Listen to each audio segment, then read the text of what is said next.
try to do the most, you end up with a little soup, a little pot of soup. So that's kind of what happened.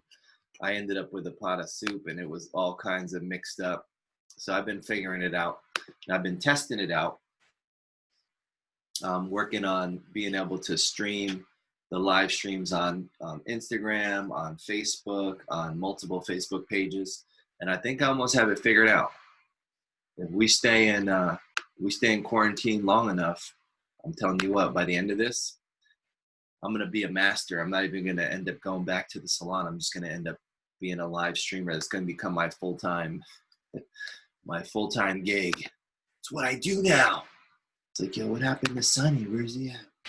Is he at the salon? No. He's still in his room. He's still in his studio. That's all he does now.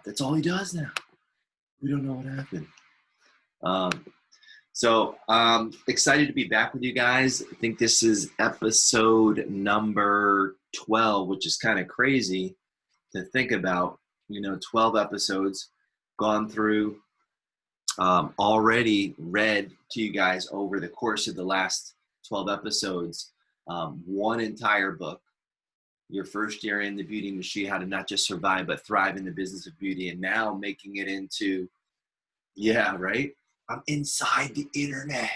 What up, Chels? That was a good one. I'm sucked in.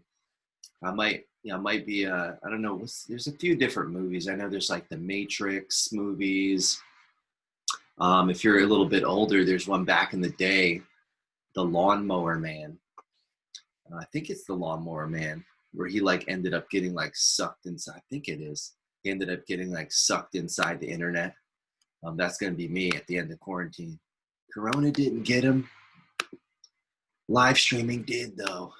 So, but I've gone through the first 12 episodes, gone through the entire Your First Year in the Beauty Industry. So I've actually read an entire book over this course of doing this show, which has been fun and a little bit scary because I'm like, damn, man, I got a lot of typos. But I did give you guys a disclaimer, 1.7 GPA. So that is my get out of grammar free card. That's my get out of, jail, grammar, whatever you want to call it, free. Writing, I'm not a writer, right? I'm a communicator. So writing is just one of the ways I attempted to communicate in these books. And the point comes across. I always get a couple of nerds now and then. They'll like get the book or read the book, and they'll do me the favor of sending me a message on Facebook or a message on like Instagram or message and be like, hey, just wanted to let you know. Right? That's always how it starts out. When someone's about to like shit on you, they're like, hey, just wanted to let you know, you spelled, R. You said our, R. You said it was A-R-E, but it's actually O-U-R. And I'm just like, oh, really? And then what I think in my head, I don't say because I don't want to be mean. I'm like, oh, thank you. Thank you for that. But you get the message, hopefully. I'm a communicator, not a perfect 5-star, writer. I will, edit the book and work on the editing and get it more grammatically correct. But some people just have that natural ability to be able to look at what's good and pick out what's wrong. So that's kind of where that's at. So thank you very much. Definitely not, I didn't say it was the best spelled book, but I think it's a valuable tool. So if you've already got this one and read through it, awesome. Hopefully you're taking notes. Hopefully you're going to use it again, because even going through this last one, right? Write a book on grammar. Even if you're going through this last one, like when I just went through it, there were so many things that I found that were, relevant right now in this Corona economy, in this current environment that we're in. So many things that I found, I was like, damn, like, in a couple of instances, I was like, damn, I wrote that. Like, because like when I wrote the book, 48 hours, I wrote this. I thought about it for 48 months. and then finally got the courage. And I've been talking a lot about courage. I talked yesterday a lot about fear, false evidence appearing real, how we talk shit to ourselves and psych ourselves out of stuff that we know we can do. We know we want to do it, but then we get inside our own head. And one of the phrases that I live by, you stay in your head, you're dead. You stay in your head, you're dead. So it took me 48 months to think about it, 48 hours to actually write it. When I got past all my excuses, I got down, what the real deal was. I was just scared. I was scared to write it. I was scared of the criticism. I was scared of this, scared of that. Scared. I was going to write a lot of personal things in there. Especially in our first episode, we went into the intro. I think that was the only one. I don't know if I think we live streamed that one, or I'm not sure if I got a recording of that. But that intro, I was scared. I was like, I'm going to share a lot of personal shit that, I don't want, and I'm scared of the judgment, right? People to judge me and people to say, this and that. And, so that's what it really came down to. Being super scared, being scared of the judgment, being scared of the criticism, being scared of the people, with the grammatical error comments, because I'm a human, right? I got feelings too. So, being able to kind of get past all that stuff and being able to say, what mattered more, I think what pushed me over the edge, and this may be something for all of you guys when you need to kind of get pushed over the edge, and this is a little different take on it. It's a little different take. If you got something to share with the world that you think could help one person even, may not help, maybe not game changing, like world changing, but if it could help even one person and then you don't share it, honestly, it's kind of selfish, and I started getting that into my own head and started thinking about it like, yeah, because what if I could? What if I could help at least one person or motivate or inspire one person to take a chance or step up to the plate or go for something that, maybe they've wanted to do forever. And because I'm worried about judgment and people criticizing me and people looking at me different because they find out, I'm jacked up just like everyone else. But because of that, I decide not to, share.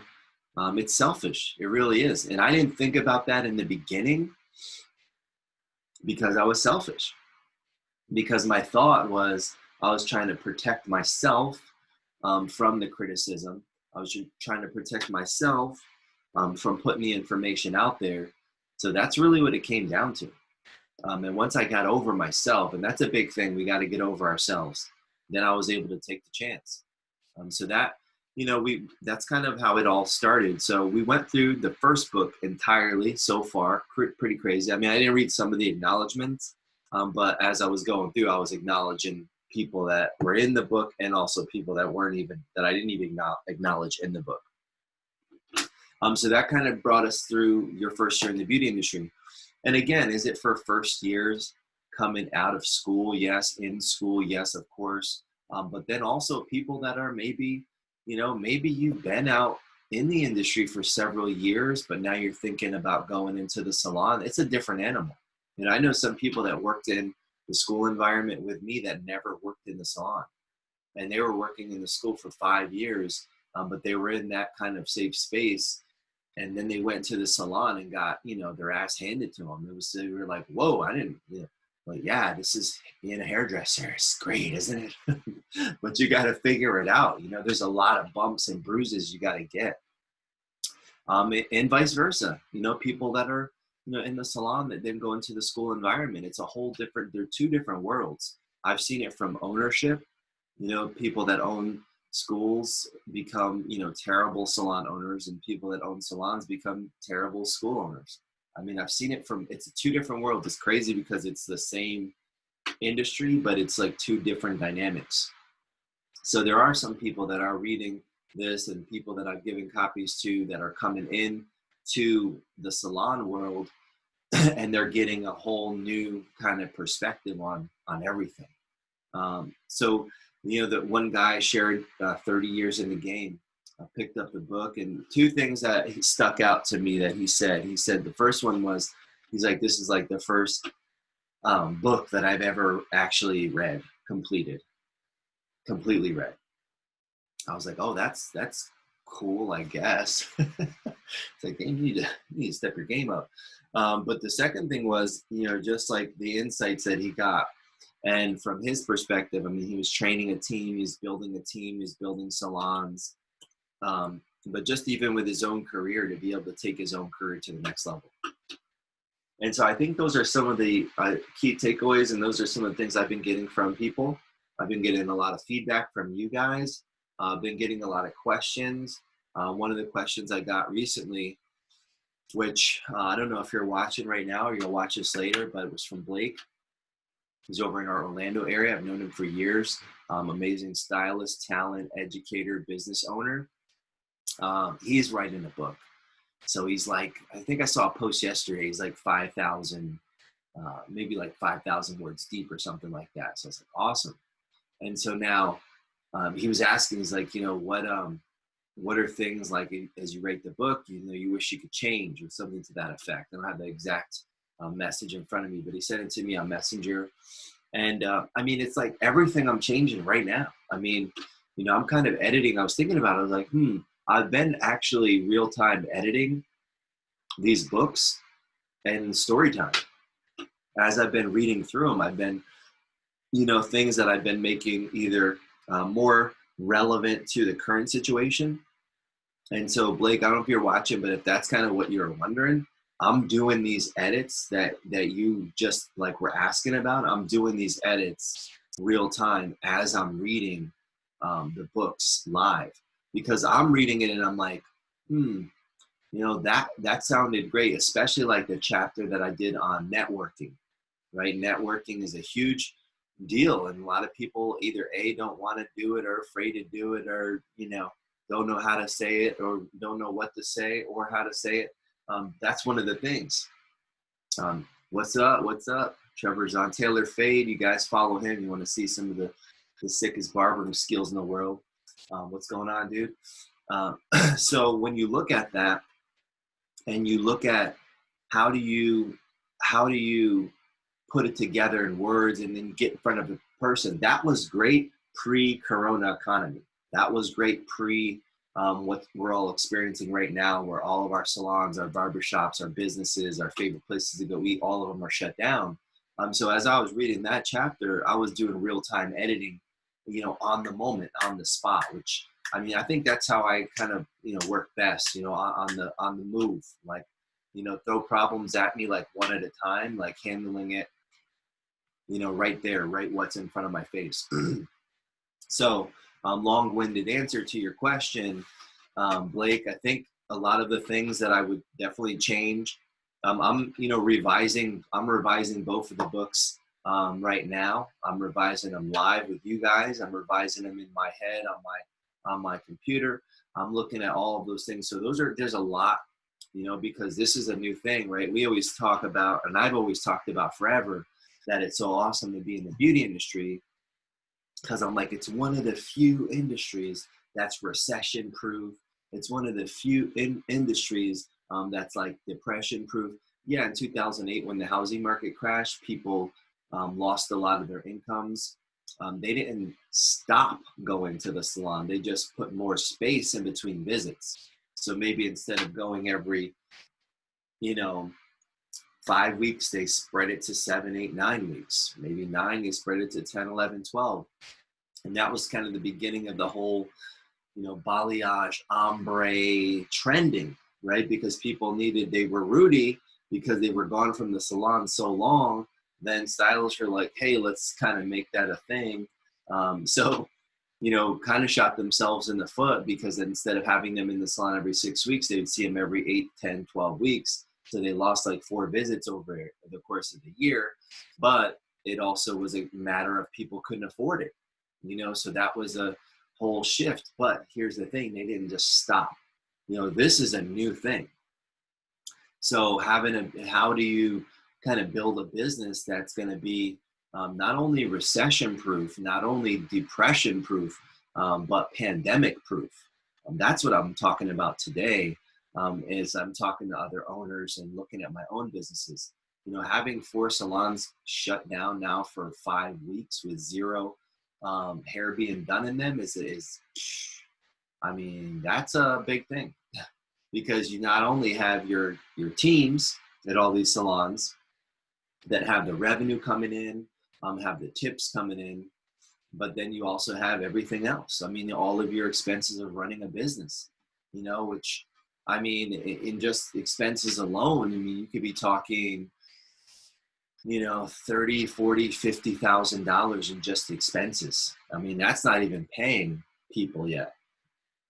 So how long can you stay shut down before? And as I'm watching, some businesses right now are just like, you know what?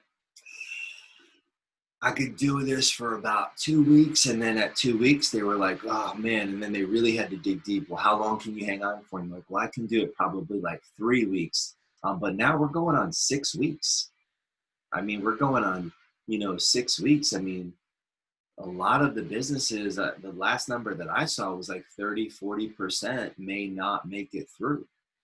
So, and 100% of businesses are impacted. I don't care what industry you're in. But yeah, if you think about the smallest of businesses, right? You think about the small, like, I mean, I've got 4, stores. That's pretty small, compared to like like a cheesecake factory or one of these big chains that has, dozens and dozens of stores. And they're like, hey, listen, we're going to be not only laying off our people, but we're going to be closing, 30 locations. I mean, there's opportunity there. And that's the thing I've been sharing with you guys as you're looking at it. There's wherever there's doors, there's some kind of opportunity, and we don't know like what's behind door number 1. Oh, bankrupt. What's behind door number 2? Oh, but there's behind one of those doors. You just gotta have the courage and have the audacity, if you will, to keep on opening these doors, to keep on trying, to keep on opening these doors, because behind one of these doors, you're going to discover that, maybe that's the opportunity you've been looking for. And so as people are sitting around, like, and I'm watching, with my own eyes, I mean, I'm on the internet, I see what people are doing. I've seen new businesses be started, spin it up. How quickly can you spin up a business? How quickly can you get a business started? I mean, pretty quick, especially with the internet, especially with Instagram, especially with Facebook. I mean, 10 years ago, me doing StoryTime, coming directly to you every morning and just talking to you guys and reading stories, it's just unheard of. Like, I mean, the amount of money it would have taken. Now, I mean, if I can get a decent internet connection, I can go live to the world like instantly. So that could be potentially the start of a business, right? Being able to, we stood up a business since we've been locked down, pmtakehome.com. We stood up an online store. We're ramping it up. We did a launch party. A lot of you guys came out the other night. Online launch party, between myself and my partner out in Texas. I mean, we did a 4-hour event, had a bunch of sales, which will help our team bridge the gap. One of the things going into this, I already knew, like, as soon as I started, thinking, okay, all right, kind of figuring out like how much cash do we have? When is it going to run out? Like, I'm looking at the, those things. What bills can we put off? Figuring all that stuff out. Then I was thinking, and I started hearing, when the government started talking about stimulus and talking about these checks and all this and that, I'm like, okay, so one of two things is going to happen here. We're going to sit here and we're going to wait for the government to take care of us. Yeah, I don't think so. Or we're going to, be proactive instead of reactive and start to figure out how we can pull ourselves up, by our own bootstraps and make something happen. And that's where, I was thinking from the beginning. And now, you see a lot of companies, even some pretty established companies are like not able to qualify to get some of the money for the Paycheck Protection Program, the PPP. The SBA stops taking the applications, so that's gonna happen. It's inevitable. You're putting your faith in, you know, a government. I mean, like, I don't know. Last time I checked, we were in like $22 trillion of debt. So yeah, they do have the keys to the piggy bank, right? They can print the money. It's on demand. But you can keep printing it and printing it. But that's not like, I haven't gone out to my mailbox to see, hey, is my stimulus check there? I'm like, no, I got to figure out how can I, what can I do, to create my own, stimulus program, to create something that our salon can actually do, that's real, instead of waiting. So that's how that started. And pmtakehome.com, we're able to create value, give our guests an opportunity to stay at home, get their beauty products delivered to their doorstep. All that's possible because of things like the internet, because of things like connectivity. So what's worse? Would I rather have the pandemic, or would I rather have the internet go down? Probably the pandemic, because we can still work, we can still, and it's heartbreaking to see. I mean, people are dying, and, if you've had any friends or family, know that, my heart goes out to you. But think about that though.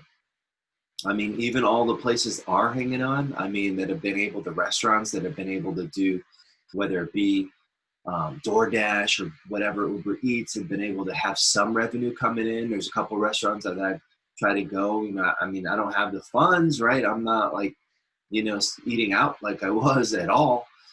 Maybe once a week, but when I do, I'm picking somewhere around, where I live, and I'll go. And one of the girls there, she was like, yeah, I was getting a takeout. She was like, yeah, we had 50 people on staff, and now she's like, we're down to like 9. She's like 3 cooks and a handful of servers that rotate. So there's only maybe 2 or 3 of us here every day, to try to keep the operation going. I'm like, damn, like, I mean, that's rough, man. So, and then what do those people do? Where do they go?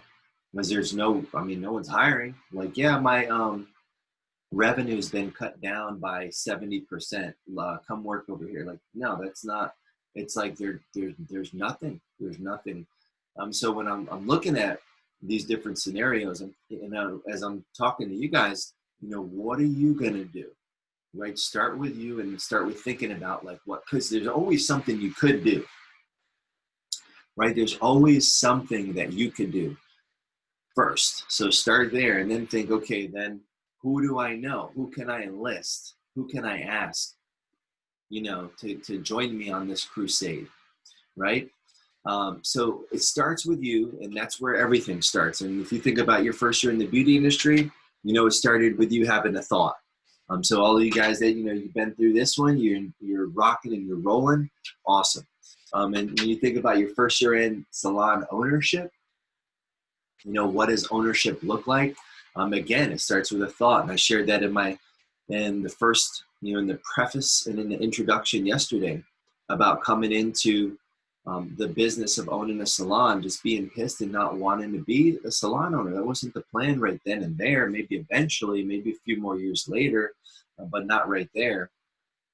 So that's something where, I kind of grappled with for a while until I pulled the trigger. But now, 10 years into being a salon owner and owning, multiple locations, I don't think I'd have it any other way, because it's given me really an opportunity to fulfill ambitions, right? Seeing, if I could do it, how many people could I help? Could I create a training program, a system to help people work along a career path to become successful? Could I open and then moving around like multiple locations, figuring out that whole piece, figuring out how to do it bootstrap style. I've always been a bootstrapper, like no money, working from zero, building and building and building. So it's a lot of fun, and you get to fail on your own terms, right? You take a chance on something, you start something, it doesn't work out, at least you get to fail on your own terms. So that's something that's it's kind of nice. It's kind of nice. So chapter-wise, we've got the first chapter, which is why is salon ownership for you. We've got starting with the end in mind, chapter 2. We got chapter 3 is systems. Chapter 4, the numbers. Chapter 5, hiring process. Chapter 6, career paths. Chapter 7, you only have two hands. Chapter 8, financing and construction. Chapter 9, key relationships. Chapter 10, growth and expansion. And then there's chapter 11, what if you do make it? And then there's bonus material where I get into things I think, those are kind of like long shots, things that I think will be important in the future. And I'm excited when I do get into that material to see, are any of these things playing out? Like, are any of these things really happening right now? So that's kind of the overview of the chapters. And as I'm looking through, I'm thinking, I'm going to start with chapter 1. You don't have to start with chapter 1, but I'm going to start with chapter 1, the why chapter. Is salon ownership for you? Now, if you're not an owner out there, that's okay on paper. But I'm going to tell you right now, you're an owner out there. If you're watching on Instagram or watching on Facebook, you are an owner out there. You might, on paper, you might not be, right? The place that you work at, you might not be an owner on paper, but you're an owner, right? You have ownership running through you. Now, before it ends up going on paper, there's obviously a lot of things you have to do. And one of those things is consider, do I want to have that responsibility? Do I want to go that route? And so in this first chapter, we're talking about the why. Like in the first book, Why, the volume 1, is the beauty industry for you? Thinking about the why, like why do you want to be an owner? Why do you want to become an owner? So those are things to think about. But mentality-wise, ownership in the mindset, I want you to keep in mind, ownership in the mindset is one of those things that mindset ownership and actual ownership is not much difference, right? It's not much difference because mindset ownership is going to make you act and behave certain ways.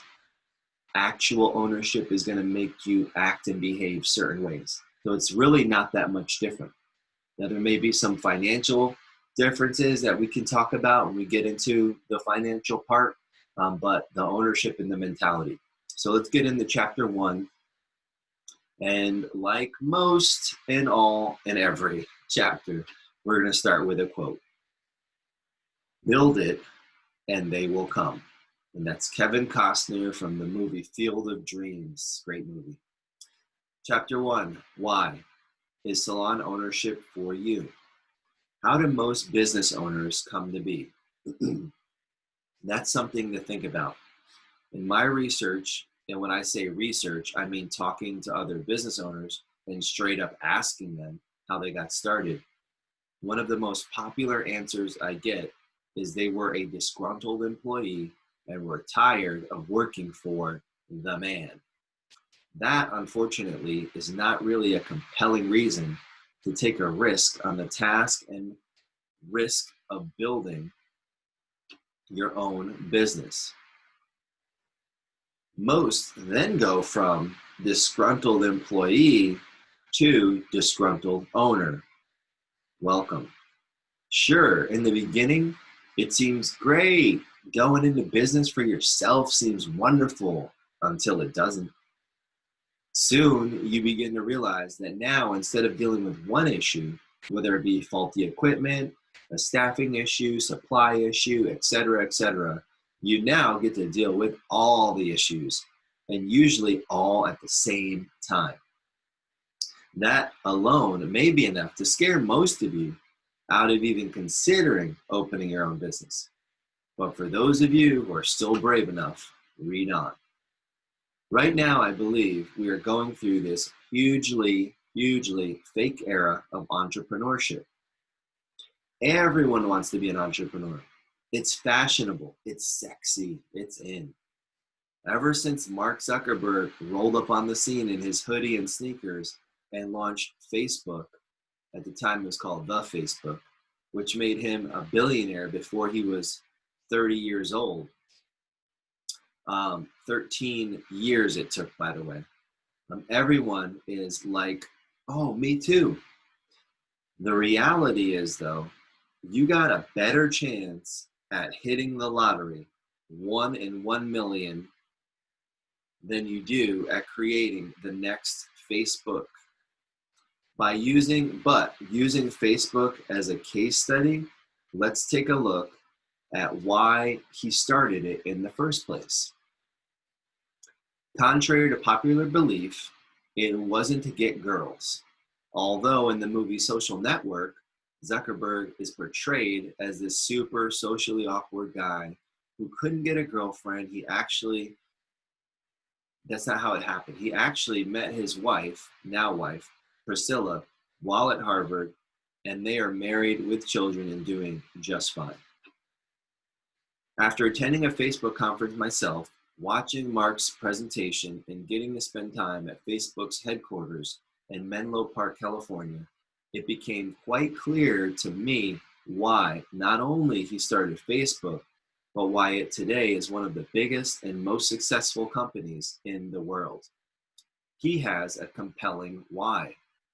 It's his North Star, his reason for getting out of bed in the morning to go to the office. It's the reason that led him to eventually drop out of Harvard to pursue Facebook full time.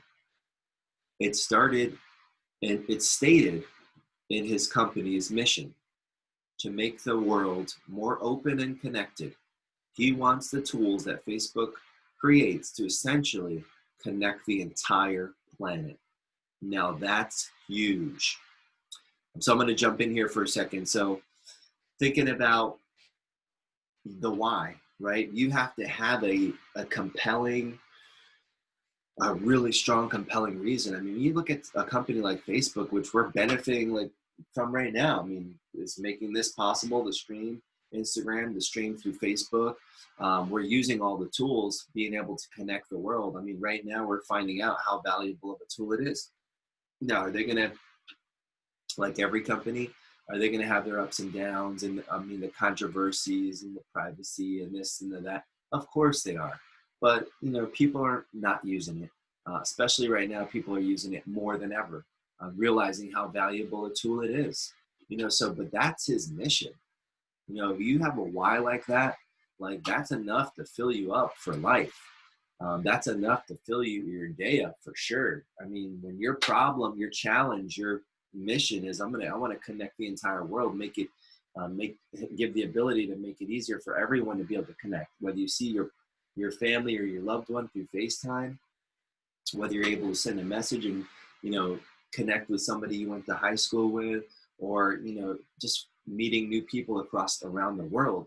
Like that's a pretty compelling mission. I mean, that's a heavy, heavy task at hand. And, looking at that entrepreneurship that I was just talking about it being sexy, right? Everybody, wants to, it's like so cool, man. Like to own a company, it's like one of those things where you're like, yeah, it's really cool. So is race car driving, right? Race car driving, Formula One, NASCAR, that's really cool until you're behind the wheel and you get into a crash, right? Then it's like, holy shit, this is not cool.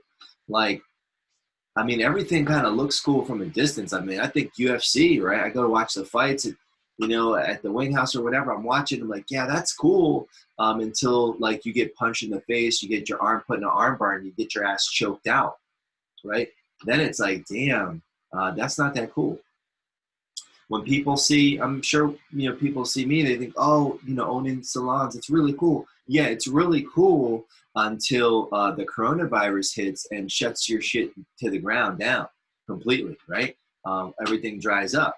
So entrepreneurship, the sexiness of it, I mean, to take it like to another level, even Barbie, right? Barbie, the Barbie doll company created 2 versions of Barbies that were entrepreneur Barbie. There was a female, and then I think there was like a male version, entrepreneur. Like, so they made it so cool. Like, it's cool when we see, Kylie Jenner on the cover of Forbes is like the youngest billionaire. I mean, that is cool, but there's the other parts of it.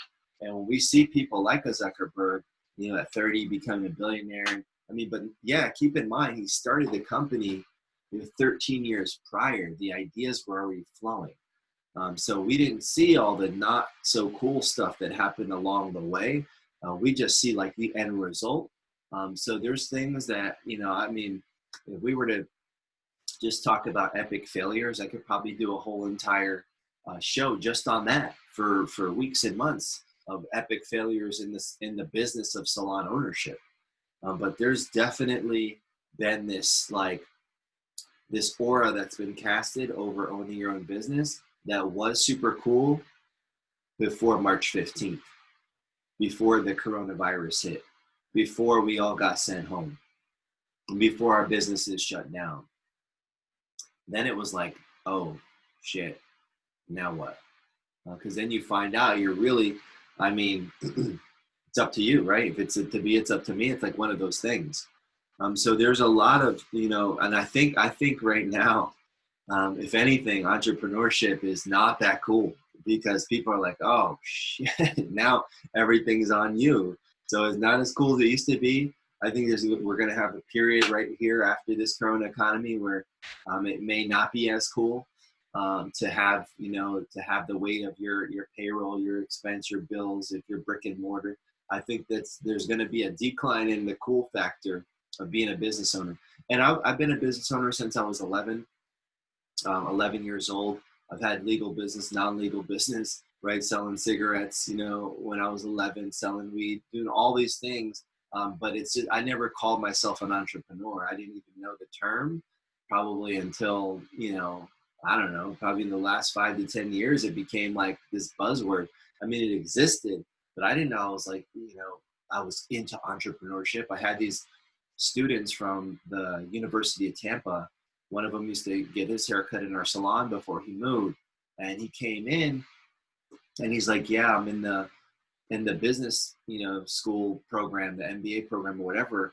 And he's like, our project we have to do is a project on a local business. And I wanted to pick your business, and me and my team, could we interview and could we talk? And they're like hitting me with all this stuff, like asking me for all this information. And I'm like, dude, we do what we do. We make money. Like, I didn't know half the stuff. And they're telling me, they educated me on what it is I actually do.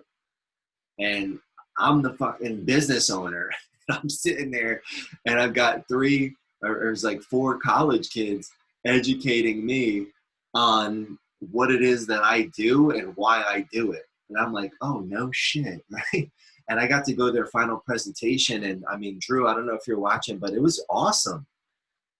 And I never thought, like, I was never like, oh yeah, I'm an entrepreneur and this is my business plan and this is all the fancy terms of business. Like, I just heard them for the first time. And this is after I've already been open for 5 years, right? This is my second location. And, I'm looking at these kids like, dude, you guys know more about, but here's the thing, they knew more about entrepreneurship because they were in a course called entrepreneurship at a college. Where you learn entrepreneurship, if you want to call it entrepreneur, where you learn it, obviously at the register, right? You're making transactions. You learn it in rolling your sleeves up and being in the business. So I don't know. Hopefully they picked up some things from me, but I got schooled. I was like, oh wow. And I'm in this presentation, and I'm like, oh, so this, and the way that they were going about it, I was like, oh, I get it. This is why people think this is so cool. Because as you're studying entrepreneurship or reading entrepreneurship, they never talk about like, oh yeah, by the way, like your account is going to be overdrafted 72 times in this year. Isn't that cool? You're going to log into your bank account and see you're in negative $800. They don't write about that shit in entrepreneurship books, but that's real. If you want to call it entrepreneurship, like we deal with that as business owners. We deal with, I mean, where you're, writing payroll and you're literally sitting there like, please go through, like, please, the money's coming, the pay is going out, and it's a timing thing where you don't know if you're going to make payroll. Especially in the early days, you're dealing with that. You're just like, I mean, it will make you, if you don't have a issue with nerve anxiety, whatever you want to call it, it'll give you one. It'll create one for you. That comes free with your badge, with your entrepreneurship starter kit. You get stomach pain, you get anxiety, you get night sweats, you get insomnia, and you get free ability to throw up at the drop of a dime with your entrepreneur starter kit. Just go to entrepreneurstarterkit.com. I'll sell you that kit, but those are the realities. And I think a lot of people don't know because they think it's so cool, it's sexy. It's like, oh, I'm an entrepreneur. What does that mean? I remember in the movie Social Network, Justin Timberlake, he plays Sean Parker, the guy who really got Mark kind of buzzing on his idea of Facebook. And the first scene when Sean Parker, he like hooked up with some girl, he's laying in her bed and she's like getting the shower and everything. And he discovers Facebook because she was on it. And he says, she says to him, she's like, yeah, what do you do? Because I think he like lied to her or some shit, told her he's a doctor. And he's like, oh, I'm an entrepreneur. And so she's like, oh, you mean you're unemployed? So that's the case. A lot of times we find ourselves, if you're an entrepreneur, you are unemployed. You're trying to start an idea.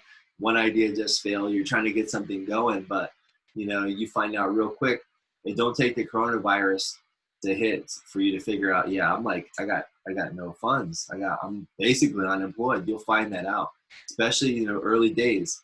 So there is a lot of, you know, cool factor associated with the term, but the reality, I mean, I'm a businessman. That's the term that I always use. I'm a hustler. That's the term that I always use. I get after it. I mean, you call it whatever you want. But those are some of the things. So thinking about the why and having something so compelling that you're willing to get the punches to the face, the repeated punches to the face to try to go after this thing and make it happen, you're going to need that. So let's jump back in here and finish up this first chapter. So the question is, why do you want your business to exist? If it's because you don't want to work for the man or some other gripe, it won't be compelling enough to keep you going when the going gets tough. When it comes to your business, are you setting out to build something that doesn't exist, or are you just creating a Me Too product? The world doesn't need any more Me Too products. After Facebook, there's been a constant and never-ending barrage of Me Too social networks that have sprung up. Every one of them thought, we are building the next Facebook, or we are the Facebook for whatever industry. What happens to just about all of them? They end up in the entrepreneurial graveyard because they didn't have a compelling reason, no mission to work towards. So how can you avoid taking residence right alongside them? First things first, ask yourself, what is the problem that I'm trying to solve? Most great businesses, as I said, start out with this at their core. If you don't have an immediate answer, then that may be a sign you're heading down the wrong path. If you're trying to come up with a solution for a problem that doesn't exist, then it's unlikely that you will ever develop any traction. Without traction, meaning revenue, sales, and customer growth, you will not survive very long. My why, as an example, was to create salons for the thousands of graduates coming out of beauty school every year. Salons that knew the modern day language of hairstylists. Salons that could design the career path for new stylists. Salons that didn't exist at the time. Salons that eventually would cover the entire globe and bring the entire profession of hairstyling to another level. Not just another Me Too salon, but an entirely new culture of salons.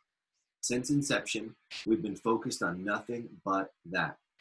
To change the landscape of the hairdressing community may take my entire lifetime or more, but I couldn't think of a more noble contribution to the world than making people look and feel more beautiful inside and out.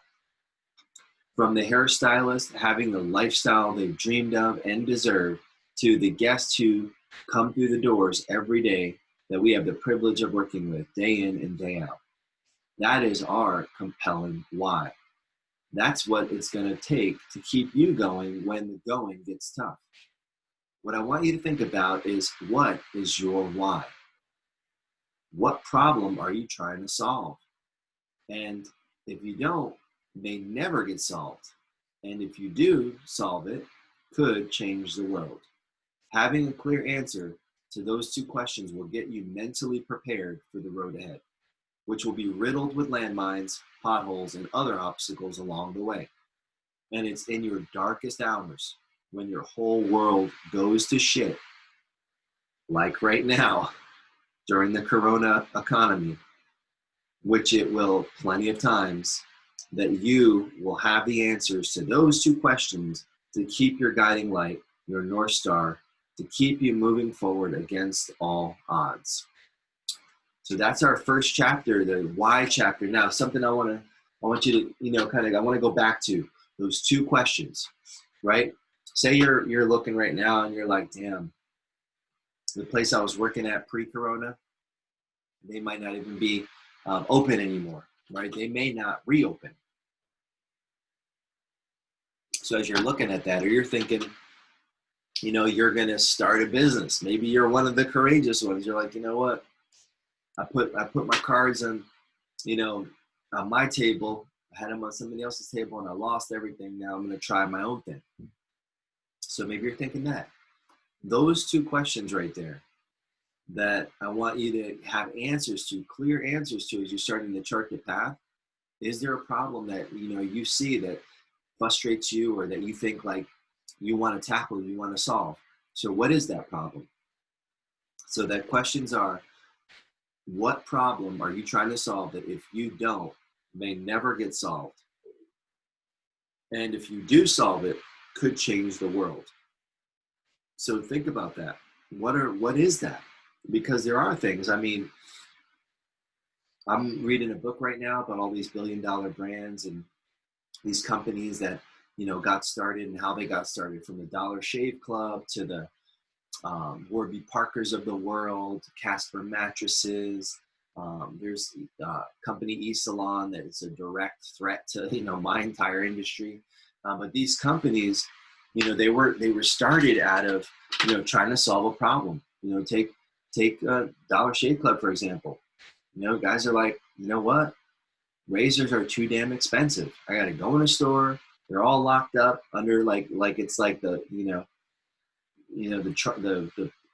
treasure, the prized treasure of whatever, the Walgreens, the Walmart, they're locked up behind lock and key. If you can even get to them, and they're expensive as hell. It's just a hassle. So they were just like, it's just a big problem. We could do this better, or figure out a way. And that's how that company started, became $1 billion brand. So there are different problems and things out there that it may be something that you're dealing with, and you're like, yeah, this is frustrating for me. It's frustrating for lots of people, and you may want to bang your head against the table until you figure it out. But having something compelling, and if no one's tackling the problem, that's something that's going to get you up. That's something that's going to get you out of bed. That's something that's going to get you excited. And if you're not excited to try to tackle and solve that problem, then it's going to be real easy for you to quit. It's going to be real easy for you to throw in the towel. It's going to be real easy for you to fold up your stuff and go home, right? And just go get a job, forget that idea, that crazy idea. And a lot of times it is a crazy idea. When I was starting, all right, my business model was like, start a salon where you just hire people from out of school. And I would tell other business people that were like astute, professional entrepreneurs. They'd be like, yeah, so you're hiring all these people, they have zero clientele. How are you going to pay them? And I didn't have the answer to that. How are you going to sustain that? Are you going to be doing all the hair to be able to create the revenue? It's it's not really an efficient business model. And these guys are telling me it'd be better off, hire people that have clientele. And I'm like, yeah, that would be, but then that would be what everybody else does. And that whole Me Too thing, that's not what I was trying to do. I was trying to do something different. So those are things to think about. If there's a problem out there that people say, A lot of times when people say it's not a good idea, you're probably onto something, because remember how people are. They're more cynical. They're more naturally pessimistic. I mean, if you live on planet Earth, I mean, it's a lot of times it's, you know, it's not great.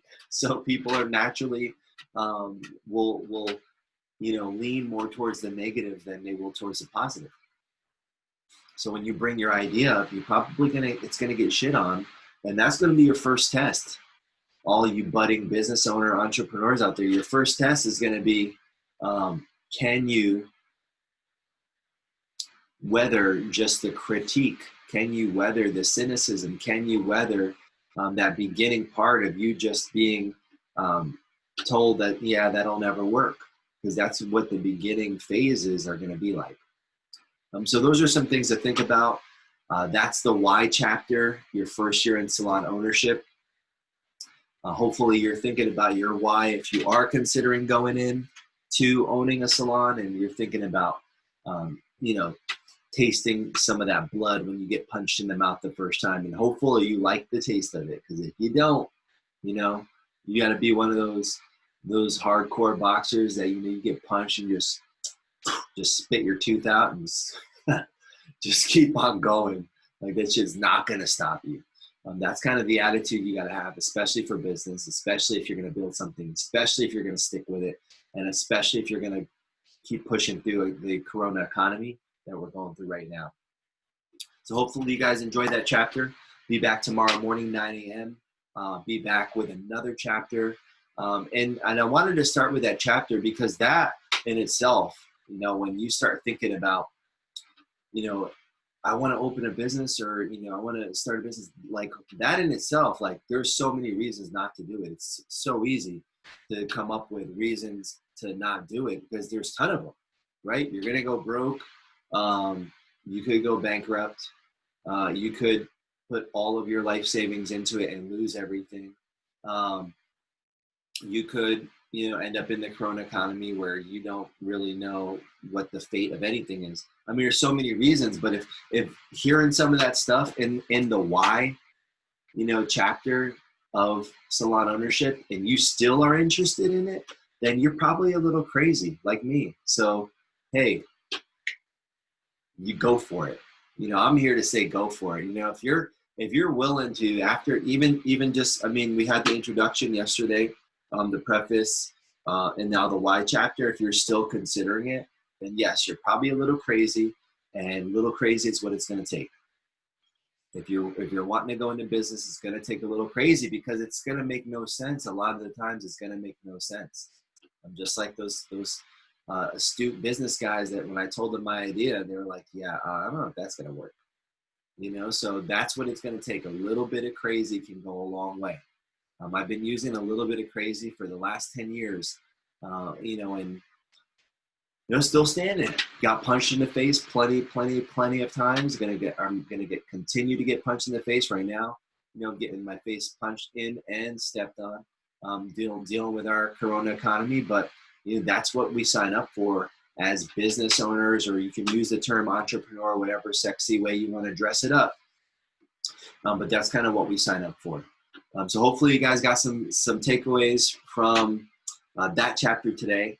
Be back tomorrow morning, 9 a.m. Pick another chapter. If you guys have a certain chapter that, you know, you want me to jump into first, let me know. Or else I'll just kind of be picking a chapter at random, take you through it, kind of adapt it for the current environment that we're living in. And this one especially, when we're talking about ownership, there's so many things. I mean, you know, in just the past, you know, days that I've learned that I'm like, things that I have to totally, you know, kind of reimagine and think about. So it's going to be fun to go through this and do a lot of the real-time editing, you know, as I'm reading it and as I'm sharing with you guys and seeing some of the comments and questions about it. It's going to be a lot that we can get done here. So thank you guys for tuning in this morning, waking up with me, having a little coffee or a little tea. I got my pumpkin spice back on smash. And I look forward to seeing you guys tomorrow morning for another edition of Storytime. I'll have the video up on Facebook, on the Facebook pages, and also on my story. Share it. Bring a friend with you tomorrow for story time. Grab your tea, grab your coffee. I'll see you guys 9 a.m. Eastern time tomorrow morning. Thanks for tuning in. Awesome. Bam. All right. And live video.